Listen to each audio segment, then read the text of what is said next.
first word of the Bible in Hebrew is called Bereshit. It is a very weird word to choose in Hebrew. I wouldn't use that word. All right, let's see it. Those three words grammatically in Hebrew don't make any sense. You don't start off a Hebrew verse with in the beginning, Bereshit.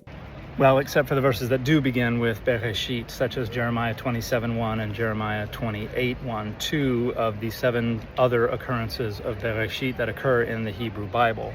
Now, all 7 of those occurrences have Bereshit in the construct state, meaning it's in the beginning of something.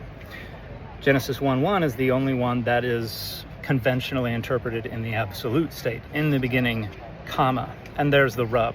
Genesis 1:1 should be interpreted in the construct. It is in the beginning of God creating the heavens and the earth. Or more idiomatically in English, when God began to create the heavens and the earth. And then verse 2 describes the state of affairs when God began the act of creation. The earth was tohu vavohu, however you want to translate that, and the breath of God or the divine wind or the spirit of God was hovering or moving over the deep or the abyss or something like that. And then the first creative act takes place in verse 3, because the actual heavens and earth aren't created until later on.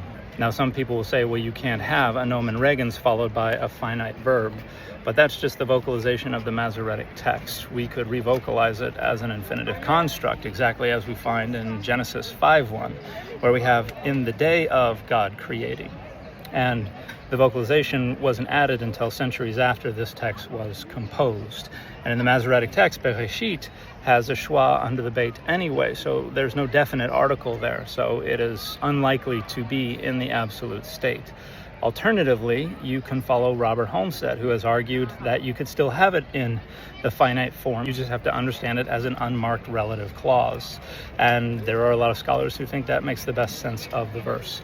What makes very little sense of the verse is interpreting it in the absolute. That's where we get this non-standard usage that this content creator wants to indicate is calling out for revelation. In other words, it's unclear what it means, therefore we get to make up what it means and pretend that was revelation the whole time. In reality, it's just a temporal clause. When God began to create the heavens and the earth, this is the state of affairs. You start off the subject, therefore it should be God created the beginning. So you now have an awkward word choice. You have an awkward grammar structure. Now we can open up for the possibility of revelation.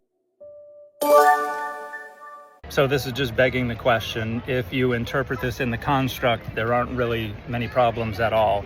It's only when you demand it be interpreted in the absolute. In other words, when you demand you already know what it says, that you then run into non-standard usage and have to come up with different ways to account for what you're looking at. It's begging the question.